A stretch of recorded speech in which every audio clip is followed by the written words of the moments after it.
Hey guys, it's Reilly with another all-English episode.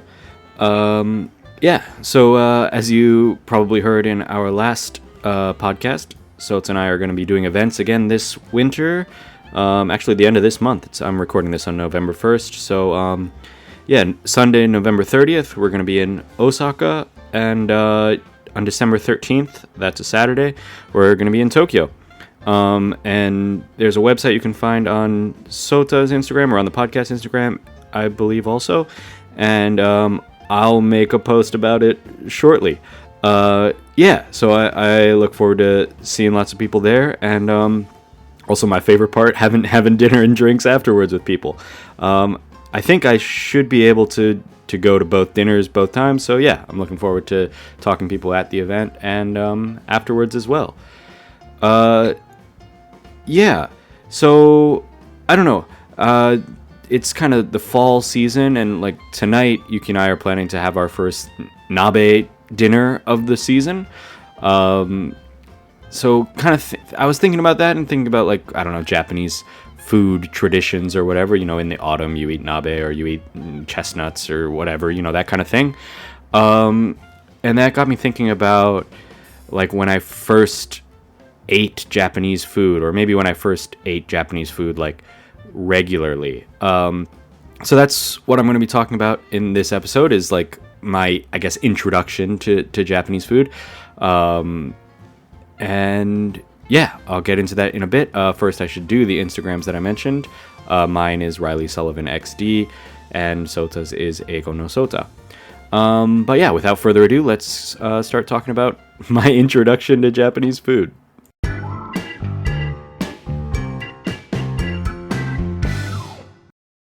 Okay, so to start, I should say that I don't remember exactly the first time I had food that you could call Japanese food. I mean, probably I had some sort of sushi like from a supermarket or something like that when I was younger, like junior high school or maybe high school.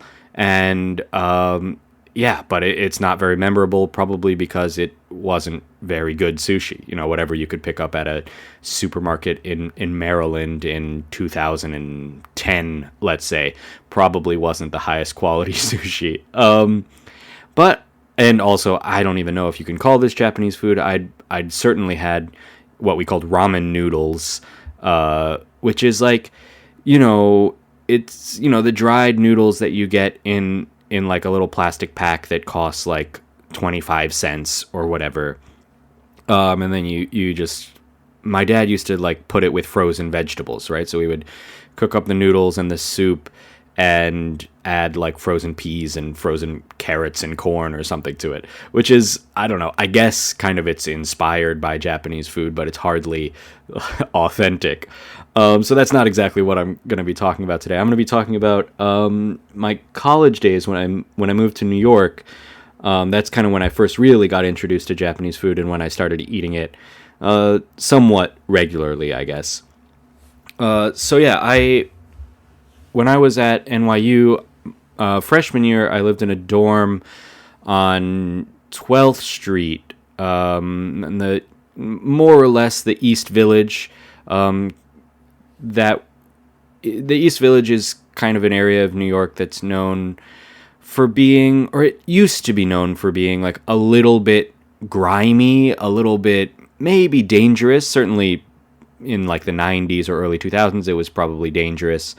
By the time I got there, it wasn't really dangerous anymore, but it was still a little bit, grimy, a little bit dirty, a little bit rough.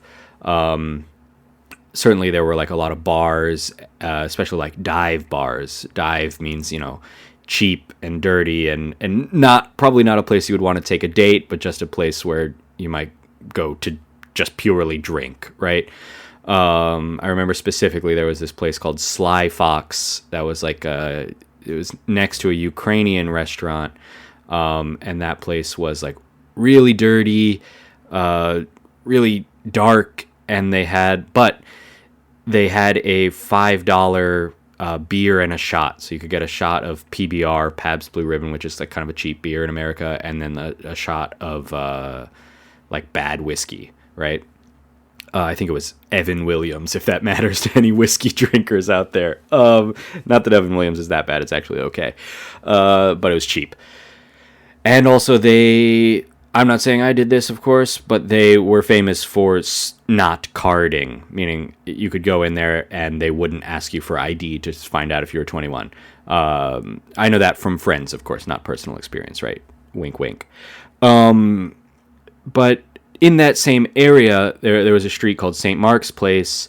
That was like probably the seediest, the grimiest. Seedy also has a similar kind of meaning of being dirty and like not exactly dangerous, but maybe not safe, right? Like you wouldn't want to take little kids down there at night or something like that, right?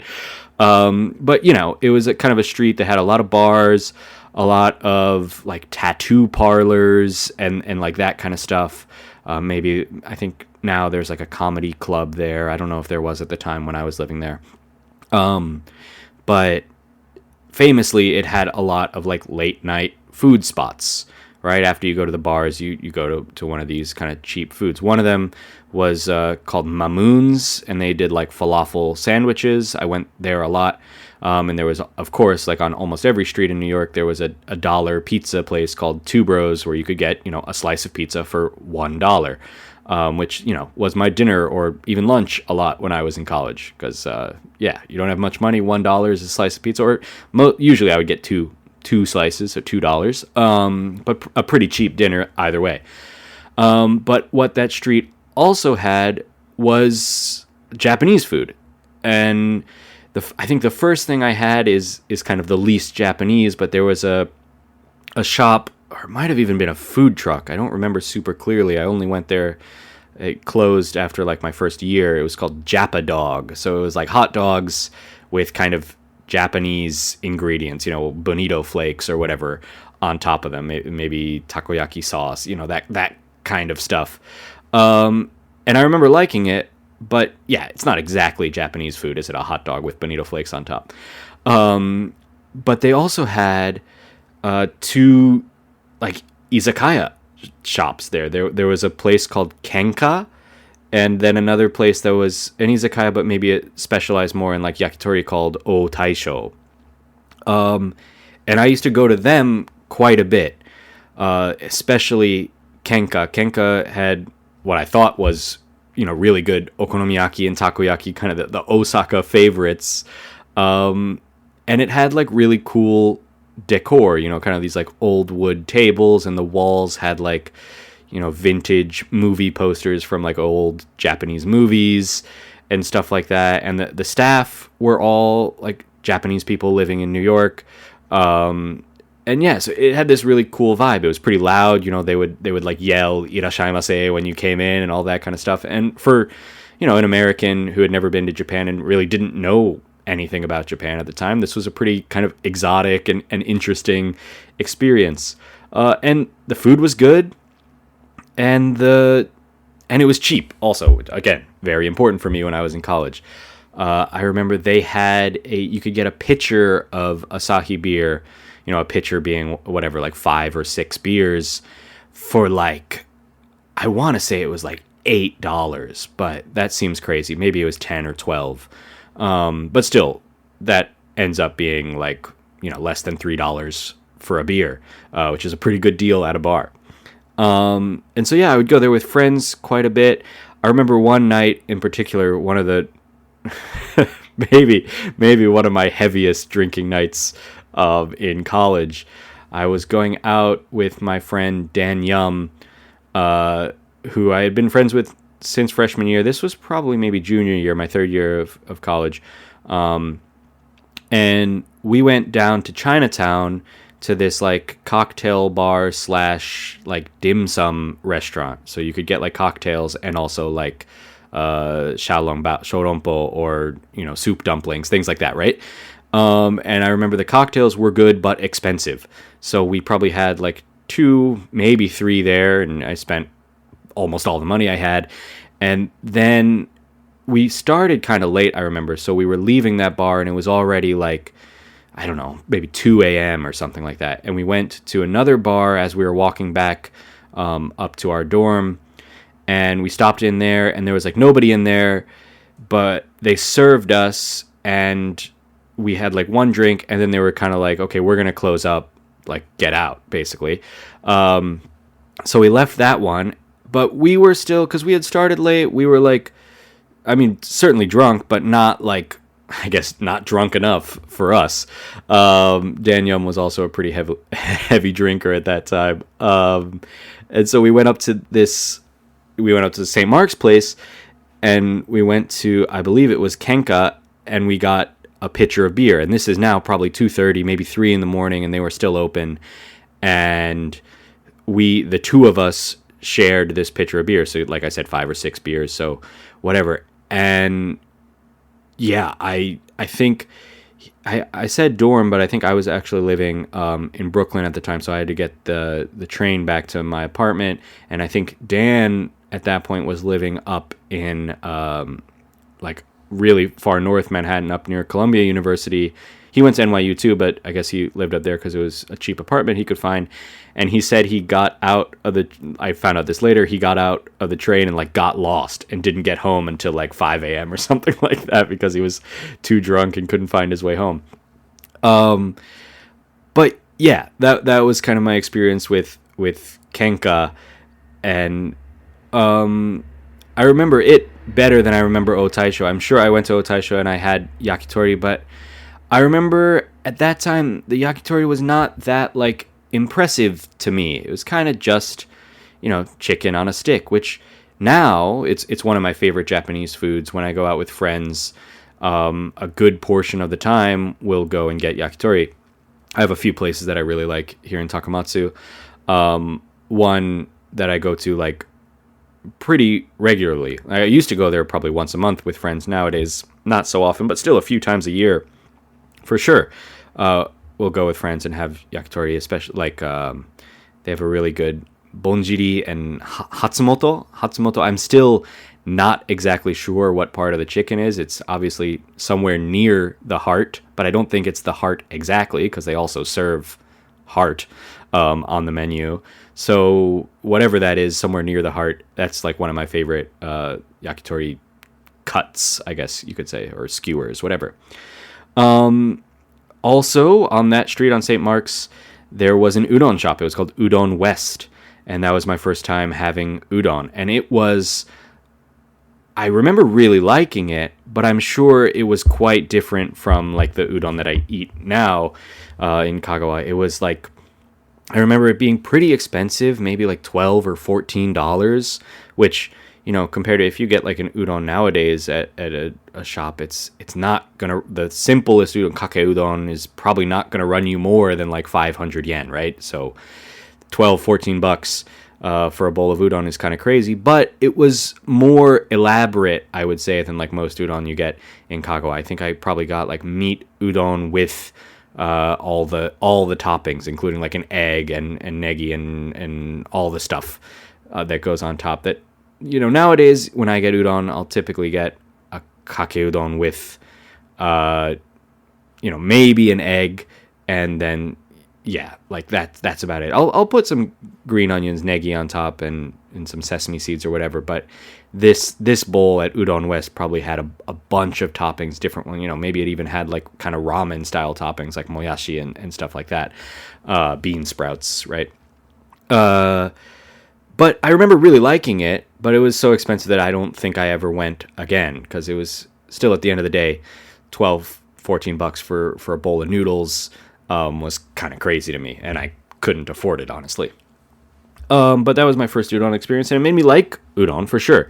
So when I came to live in Kagawa and I found out it was the udon prefecture, that was pretty exciting. And when I first lived here, I had udon quite often. Nowadays, I probably have udon once a month or less, just because it's never exactly what I'm in the mood for. It's good. I always like it when I have it, but if I have other options, I rarely choose udon nowadays. And then, next to St. Mark's, which, like I said, was this kind of dirty, grimy street, there was the street up was 9th Street, and 9th Street has what is maybe the closest thing to like a Japan town that New York has, or at least had at the time. New York is pretty famous for having, there's like Little Italy with a lot of Italian restaurants, and Chinatown, and there's like kind of neighborhoods with lots of Indian restaurants, and neighborhoods with lots of, there's a Koreatown. There's actually two. There's one in Manhattan, and there's another one called Murray Hill in Queens, and there's a second Chinatown as well in Queens called Flushing. There's kind of all these kind of little neighborhoods where immigrants from various countries will come and kind of live together. So you can go to certain neighborhoods in like Queens or Brooklyn where there's like a ton of people from Colombia or El Salvador or something like that, or different countries or even regions of India. Like you could go to a place where everybody is like Punjabi from the Punjab region of India or something like that. But New York doesn't have that big of a Japanese community, or at least they don't really live all in the same area, and there aren't that many, like there's no like Little Tokyo or Japantown exactly, but there is on 9th Street, or I think it's still there, and there certainly was when I was in college, a kind of a block, like one street, where they had a few Japanese restaurants. I think the first one I went to, not restaurants, but stores. The first one I went to is called Panya, which I'm sure pretty much everyone listening to this knows would be like a bakery, right? I didn't know that at the time, and I don't think I ever bought bread there, because it was also kind of like a mini convenience store. They had like one kind of refrigerated section where you could buy, like onigiri and but stuff like that. I remember my favorite thing was like sandwiches. You could get sandwiches with their bread, like the classic egg sandwich or something like that. And I remember I would get that fairly regularly, and it was really good. Like, I guess never good enough for me to want to buy the bread, just the bread. But yeah, I got the sandwiches quite often, and the rice balls every once in a while too. And then next to it, there was a place called Sunrise Mart, which was like a Japanese grocery store. And it was super small. I remember it was on like the second or third floor of a building, and it was like basically the size of an apartment or something. Very small, very like cramped shelves. But you could get kind of like some Japanese vegetables there that might be hard to find in the rest of the city. Or like Japanese versions of vegetables. Like Japanese eggplants tend to be smaller than American eggplants, so you could get like a Japanese eggplant there or something like that, right? And you could probably get some of the weirder stuff that I say weirder, less common in America, at least, stuff like, myoga or whatever, kind of like seasonal vegetables and things like that. You could get there when you couldn't get it at other places. But I remember, I think at this point I had been in Japanese class, so I'd learned a little bit about Japanese culture and stuff.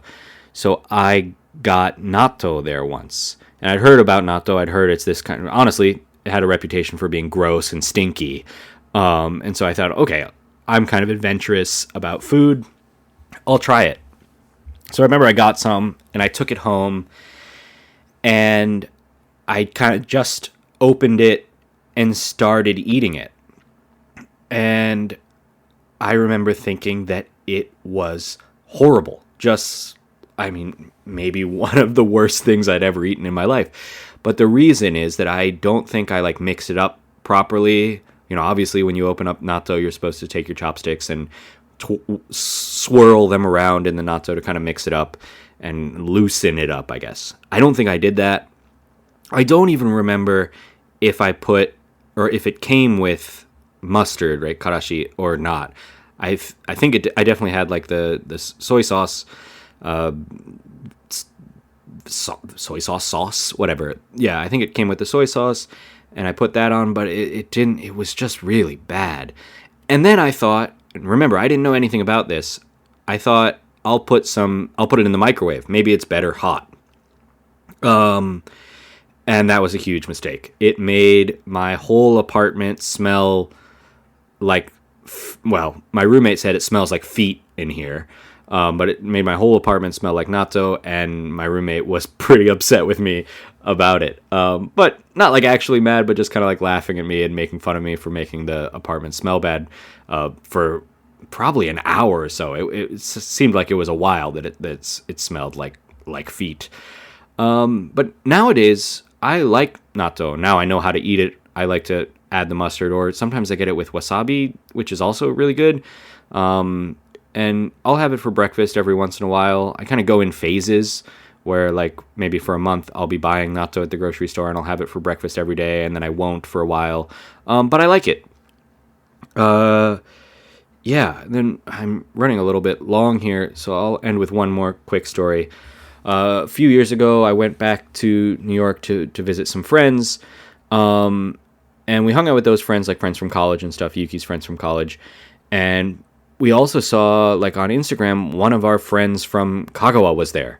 So we ended up meeting up with her, and then with her, we went to 9th Street, this little Japantown area, and we went to a sake bar called Decibel, which was really cool. I'd never been there when I was in college, but it was in the basement of this building.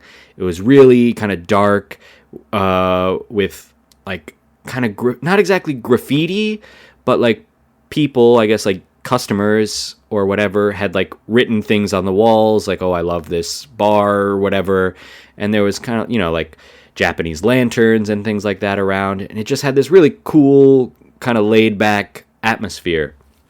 But the staff there were Japanese as well. And I remember thinking it was really funny.